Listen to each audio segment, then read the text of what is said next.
My brother was given everything while I worked 2 jobs just to survive, until one unexpected encounter quietly changed my entire life forever. In our house, Daniel's name echoed through the walls like a song on repeat. If he coughed, my mom would whip up fresh ginger tea. If I had a fever, "You'll be fine by morning. Take a nap." His report cards were framed. Mine got misplaced under stacks of junk mail. It wasn't dramatic. There was no screaming, no slammed doors, no "I hate you," just absence, emotional silence. I'd come home from school to find the family at dinner without me. "Oh, we thought you'd eaten already," my dad would say, not even leaving the TV. When Daniel turned 13, he got a party with 30 kids, a rented VR setup, and a magician. For my 16th, a quick happy birthday before my mom asked if I could mow the lawn before guests arrived for Daniel's cello recital. I wasn't jealous, I was starving. By the time high school ended, the message was loud and clear. Daniel was going places, and I was on my own.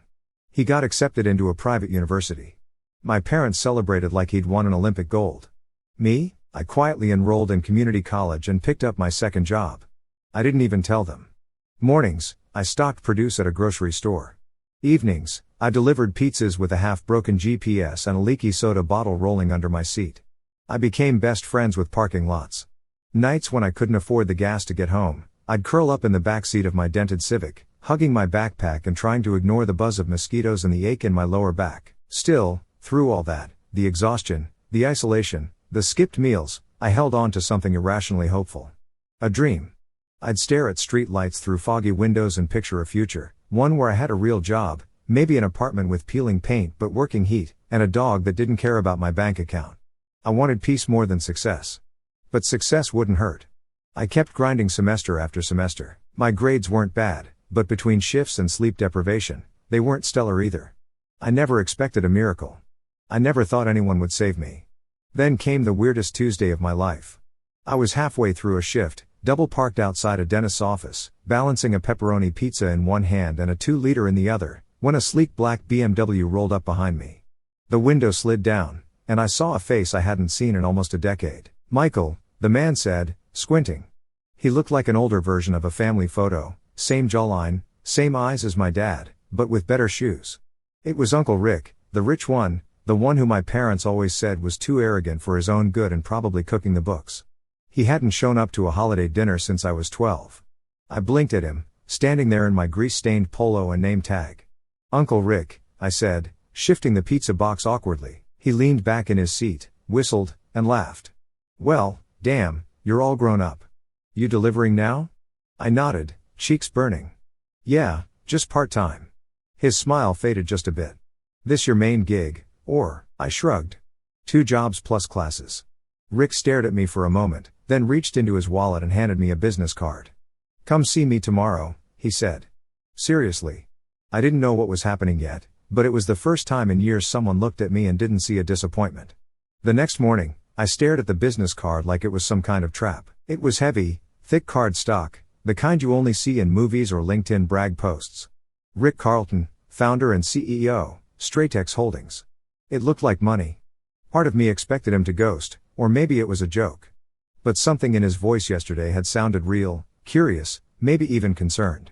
I took the bus downtown wearing the cleanest clothes I had, khakis that still fit from high school and a shirt I ironed with a hotel hair straightener in a gas station bathroom once. I didn't know what a CEO's office would smell like, but it sure wasn't garlic knots and sweat. When I stepped into the Stratex building lobby, I felt like I'd entered another universe. Marble floors, plants that didn't look fake. A receptionist with an earpiece looked at me like I was a glitch in the Matrix. "Michael," she said after confirming my name. "Mr. Carlton is expecting you. Elevator 218. By the time I reached the top floor, I was already sweating, not from nerves, from sheer disbelief. Uncle Rick's office had a glass wall view of the entire city and the kind of leather furniture that made you feel unworthy to sit down. He stood when I walked in and shook my hand like I wasn't just his nephew but someone who mattered. "You made it," he said. "Coffee? Sure." He poured it himself, no assistant, no drama, just casual like we were equals. "I got to be honest, Mike," he said, handing me a mug. "I didn't expect to see you hauling pizzas. Your dad always talked like you were doing fine, said you were at school working on some tech stuff." I laughed, a short bitter sound. "I'm at community college. Work 2 jobs. Sleep in my car half the week. So yeah, tech stuff." Rick's eyebrows rose. Jesus. He looked genuinely stunned. That's what they let happen to you. I shrugged. I guess they had bigger plans for Daniel. Rick was quiet for a long second, then walked to his desk and grabbed a folder. Well, I've got a summer intern spot that just opened up. Pays well, nothing fancy at first, spreadsheets, research, maybe helping with onboarding, but you'd be working under my operations manager.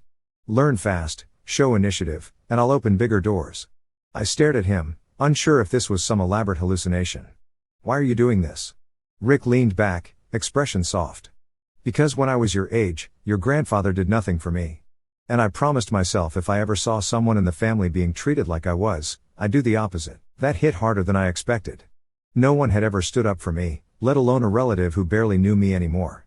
I swallowed, blinked a few times, and said, I'll take it. Rick grinned. Good. You start on Monday. Get yourself a decent shirt. We don't do polos with cartoon pizza logos around here. As I left the building, walking past the fountain and shiny black town cars, I caught my reflection in a window. I looked tired, underdressed, and completely out of place. But for the first time in my life, I didn't feel invisible. Day 1, I walked into the Stratex office looking like a kid who wandered into the wrong building during a school field trip. My thrift store khakis were too short, ankle breezy. My shirt collar wouldn't lie flat no matter how hard I begged it, and my shoes squeaked every step. I sounded like an anxious mouse sneaking across a waxed floor. The receptionist handed me a welcome packet and badge like she was giving me a second chance at life. Welcome aboard, Michael, she said brightly. I smiled back even though my stomach was doing cartwheels. When the elevator opened on the 18th floor, the difference in air pressure felt psychological. Everyone here walked like they knew where they were going, like they had a favorite sushi place and a stock portfolio. I met Kareem, my direct supervisor, whose voice had the power of 5 espressos and a TED Talk. He wore a button-up that probably cost more than my entire high school wardrobe and socks with ducks on them. Let's not pretend this isn't weird, he said, shaking my hand. Your uncle's a big deal, but I don't do nepotism. I do results. That cool with you? More than cool, I said. Terrified, actually, he laughed. Perfect. You'll do fine. The first few days felt like someone dropped me in a foreign country with nothing but a broken phrase book. People threw around acronyms like they were playing bingo. KPI, ROI, CRM, QBR. I was 2 abbreviations away from crying, but I stayed late, took notes, watched how people dressed, spoke, and scheduled their calendars like small gods of Outlook. Rick popped in every couple days, not in a showy look at my charity case way, but quietly. Need anything? He'd ask, sipping a double espresso that smelled like money. A nap and a brain transplant, I'd say. He always smiled and said, you're already doing better than you think. That hit me harder than I wanted to admit. No one had ever told me I was doing okay, let alone better than I thought. From my parents, I was used to hearing things like, try harder or Daniel would have done it faster. By week 2, something weird happened. I started to like being here. I started to belong. Kareem gave me real projects, not just coffee runs or printer duties, but actual reports to prepare. People asked for my input. One senior analyst even complimented how I formatted a dashboard. I wanted to frame the email. I moved out of my car and into a tiny shared apartment above a bookstore that smelled like dust and old dreams. The first night, I slept on a mattress, a real mattress. I cried, not because I was sad, but because my back wasn't screaming in agony for the first time in months. One night, inspired and maybe a little cocky, I posted a photo on LinkedIn, just me at my desk, smiling like a sleep-deprived gremlin in a discount button-up. The caption read, Day 30. From sleeping in my car to starting a new chapter. Long road ahead, but finally moving forward. I didn't tag Rick. I didn't tag the company.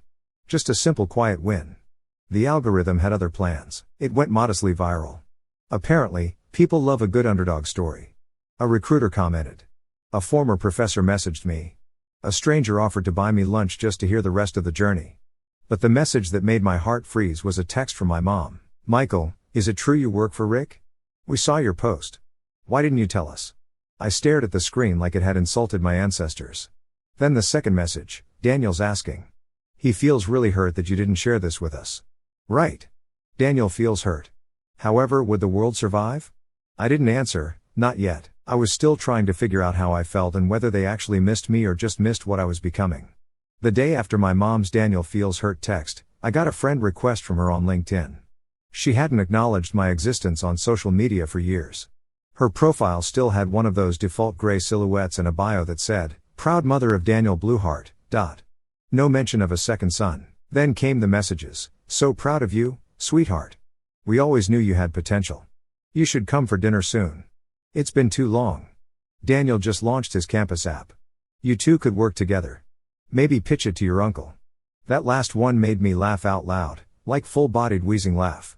Daniel, who once said I smelled like poor, now wanted my help getting his glorified homework assignment in front of Rick. Meanwhile, I was buried in real work. Kareem had looped me into a vendor negotiation, and Rick had started forwarding me emails directly, not just intern tasks, but actual decisions to weigh in on. One afternoon, he waved me into his office after a meeting and pointed to a flowchart I'd submitted. "You ever think about full-time, Mike? Postgrad?" I blinked. "I mean, yeah, but I didn't think I was ready." Rick leaned back, one eyebrow raised. "Most people aren't. You learn by doing, but you've got a good head and a sharp eye. You work like someone who's been counted out and knows how to count himself in that line." I wanted to tattoo it across my ribcage. I left his office that day with an offer letter for a permanent position after graduation. Mid-level ops analyst, actual salary, health benefits, paid time off. I held the paper like it might vanish if I blinked too hard.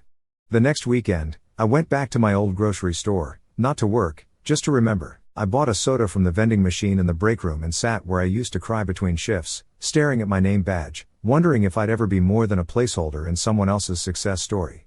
Now I had my own story, but the family kept poking at the pages. My dad emailed me, which in itself was a miracle since I'm 90% sure he thinks computers are just TVs with typing. The message was short: "We're glad you've pulled yourself together. Maybe it's time to let bygones be bygones. Come home for Daniel's birthday this Sunday. He'd love to see you." Of course he would, especially if I showed up in business casual and dropped phrases like Q3 projections and strategic partnerships. I could practically hear the conversation already. "Wow, Michael's really turned things around. Yeah, working for Rick of all people. I guess he's finally useful. We always said he just needed a little push." They didn't miss me. They missed the version of me they could now show off at parties. And here's the thing, I didn't owe them a single thing. I wasn't the scared kid hoping for scraps of attention anymore. I had a job, a home, a mentor who actually gave a damn. And for once in my life, I had a spine that wasn't made of apologies. When Sunday came, I didn't go to Daniel's birthday. I went for a walk with Rick instead. We got coffee and sat by the water. He didn't push. He just listened. "You don't have to let them back in, you know," he said eventually. "Blood's not a free pass to your peace." I nodded slowly, my hands wrapped around a paper cup of something overpriced and pumpkin spiced.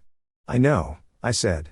"I just never thought I'd be the one with the choice." The week after Daniel's birthday, I received a text from him. That alone was weird.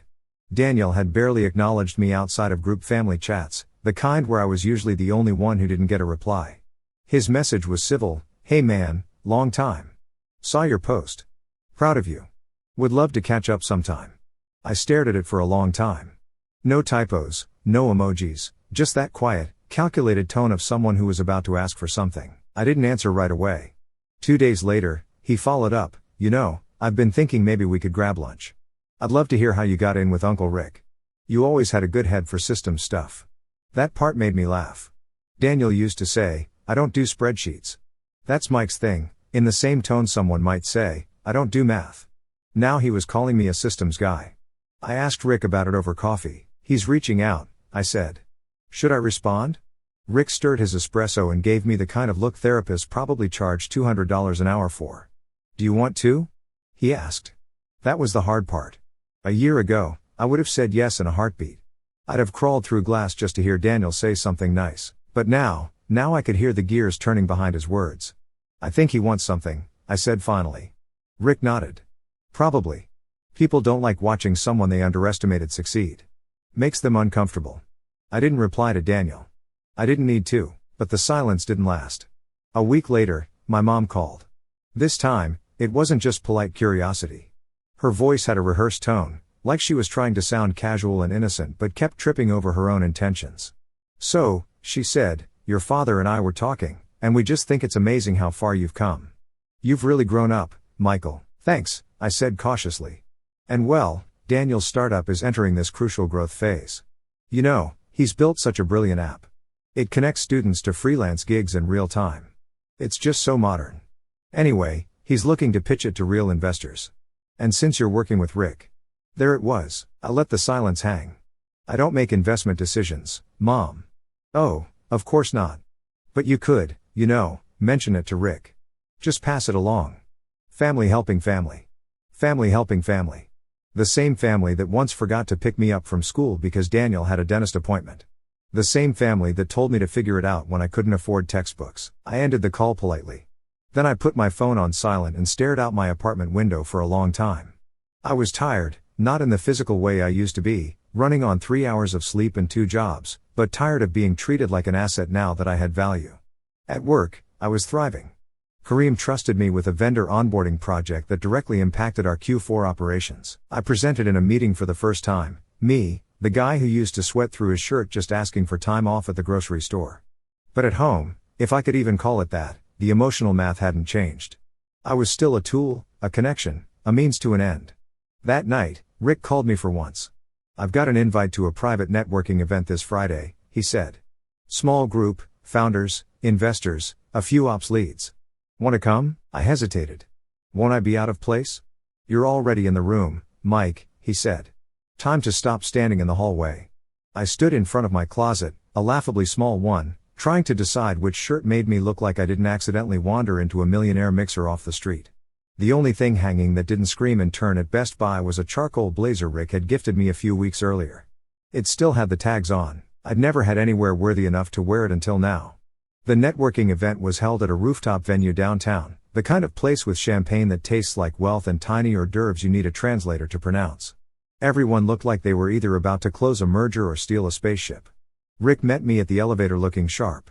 Nervous? He said. I nodded. On a scale of 1 to identity theft, very. He clapped me on the back. You belong here more than half of them. Just don't say synergy unless it's an emergency. The first 10 minutes were terrifying. I hovered near the cheese platter like it was home base in a game of corporate tag. But then someone asked me about my work, and I answered cautiously at first, then with confidence I didn't know I had. By the end of the night, I'd swapped business cards with a supply chain director, had a full conversation about logistics AI, and only knocked over one tiny wine glass. Rick watched me the whole time, not like a bodyguard, but like someone who knew exactly how far I'd come. As the crowd thinned, he leaned over and said, "You didn't fake a thing tonight. That's how you know it's real." I smiled, and for once, I believed him. The next morning, reality punched back in the face in the form of Daniel standing outside my apartment. I don't know how he found my address, probably Mom. She never met a boundary she didn't cross like a finish line. He looked exactly like I remembered, designer hoodie, perfect haircut, and the smugness of someone who's never had a bounced check in their life. "Hey," he said like we'd spoken yesterday. "Hope this isn't weird." "It is," I said, not opening the screen door. "Look, I just want to talk. 2 minutes, please." Against my better judgment, I let him in. He walked around like he was on a real estate tour. "Wow, this is nice. You've really upgraded. I didn't invite you for a walkthrough." He sat on my couch, and looked at me like we were equals, like he hadn't ignored every struggle I ever had. "So," he said casually, "I've got something to ask, and I wanted to do it face to face, man to man." I didn't say anything, just crossed my arms.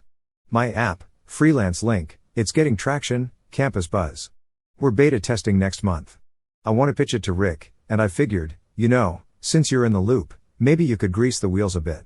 There it was, the ask. I let the silence stretch. "Look," he added quickly, "I know we weren't always close, but you have to understand, Mom and Dad, they always pushed me so hard. I didn't have it easy either. That was rich. You had a car before I had a mattress," I said. "You had tutors, coaches, every opportunity. And I got ghosted at my own birthday." He winced just slightly. "That was a rough year." "No, Daniel, that was just my life." He looked stunned. Maybe he thought I'd roll over. Maybe he still thought I was that same tired, hungry kid too desperate to say no. But I wasn't. "I'm not your in," I said firmly. "If your idea is good, pitch it on your own. I'm not your shortcut." He stood up, his expression souring. "Wow. So you finally get a whiff of success and now you're too good for your own family?" I stared him down. "No," I said. "I'm finally good to myself. There's a difference." He didn't slam the door on his way out. That would have required conviction. Instead, he left with the same entitlement he walked in with, annoyed the world didn't give him what he asked for. That night, I told Rick what happened. You did the right thing, he said without hesitation. People will try to ride your momentum, especially the ones who never helped you build it. I nodded, heart pounding. Drawing a boundary shouldn't feel like war. But when you've spent your whole life being stepped on, even standing still can feel like rebellion. The Monday after Daniel showed up uninvited, I walked into work 10 minutes early. Not because I had anything to prove, but because I finally wanted to be there. Kareem gave me a nod as I passed his office. You've got that promotion walk, he joked. I laughed. I thought that was just called posture. At lunch, Rick pulled me aside. We went to a little cafe across the street, the kind where coffee is served in glasses, not cups, and everything smells vaguely like truffle oil and tax brackets. I've been watching you, Rick said between bites of overpriced salad. You're sharp. You listen. You lead quietly, but people follow. I blinked. Thanks. That's not a compliment, he replied. It's a warning, because people are going to notice, which means they'll start testing your voice. I wasn't sure where this was going until he slid a folder across the table. It was a proposal, a full internal project involving our logistics system, and at the bottom, project lead, Michael, last name. You want me to run this? He nodded. We'll give you a small team. Nothing huge, but this is yours start to finish. It wasn't just a promotion. It was trust, proof that I wasn't a charity case or a family favor. I had earned this. That night, I walked home slower than usual, not because I was tired, but because I wanted to soak it in. I stopped at a street vendor and bought a falafel wrap, then sat on the steps outside my building like I used to when I couldn't afford groceries. Back then, I ate cold pizza crusts and pretended I wasn't crying. Now, I was sitting under the same street light, but I wasn't the same person. The confrontation with Daniel had left a mark. Sure, I'd replayed it in my head a dozen times, thought about what I could have said differently, whether I should have been kinder, harsher, colder, but every time I ran through the memory, I landed on the same truth. I didn't owe him softness just because we shared DNA. I didn't owe him anything. That thought scared me less and less every day. Back at work, I hit the ground running. The project Rick gave me wasn't easy. It required coordinating across departments, wrangling data, and figuring out why our vendor chain still had the response time of a dial-up modem. But for the first time in my life, I wanted the hard stuff. It felt like building a future with my own hands instead of begging to be included in someone else's. And people noticed. Kareem gave me his old standing desk. Don't get cocky. I hate sitting, and my inbox went from hey, can you fix this spreadsheet? To Mike, can you lead this call? One afternoon, I caught my reflection in the office glass during a video conference, shirt pressed, hair not terrible, focused, confident. And I thought, so this is what it feels like to not need permission to exist. Rick stopped by my desk at the end of the week. So, he said, feel like you're finally on the path? I nodded. Yeah, and it's mine. That's the best part. He smiled. Told you you had the brain. You just needed a place where people weren't trying to dim the light. We walked out together that evening, past the downtown lights, past the life I used to chase from the outside. And I realized something that made me pause for just a moment. I wasn't chasing anymore, I was choosing. It was a Saturday morning when I got the email. Subject, family brunch. Let's reconnect. Red heart. Sent by my mom, cease to everyone, me, Dad, Daniel, some cousins, even great Aunt Linda, who still signs her texts love, ale. The message was coated in sugar but hollow inside. We're so proud of how far you've come, Michael. We'd love to have you over, celebrate your success, and just be a family again. No pressure, just brunch and love. I sat there, coffee in hand, rereading the words like they were part of a script I wasn't interested in acting out anymore. The timing was perfect. I just wrapped up the logistics project ahead of schedule with glowing feedback from 3 departments. Kareem gave me a fist bump that actually turned into a hug. And Rick, well, he just nodded and said, I knew you would. I'd never been anyone's I knew you would before, and now here was this email, like none of it, the years of silence, the dismissiveness, the suddenly opportunistic affection, ever happened. I didn't reply right away. I went for a walk, bought myself a ridiculous pastry from a downtown bakery just because I could, sat in the park watching joggers go by with earbuds and perfect lives. Then I went home and opened a blank reply. Subject, family brunch. Let's reconnect. Red heart, hi mom. Thanks for the invite. I appreciate the gesture. But I think what you're hoping to reconnect with isn't really me. It's who I've become. And while I'm proud of who I am now, that version of me wasn't built with your support. He was built in spite of your absence. I'm not angry anymore. I'm just done handing out access to people who only show up when it's convenient. I won't be attending brunch, not because I'm bitter, but because I'm busy building a life where I don't have to wonder if I matter. Tell Daniel good luck with his app. Michael. I didn't wait for a reply. I didn't refresh my inbox. I didn't even save a copy in my drafts. I hit send and closed my laptop. That night, Rick and I went out for drinks, nothing fancy, just a corner bar with strong coffee and stronger opinions. We didn't talk about the family. We didn't need to. Instead, he raised his glass to me. To the guy who rewrote his own story, he said. I smiled, tapped my glass to his, and said, to the people who thought they could write me out of it.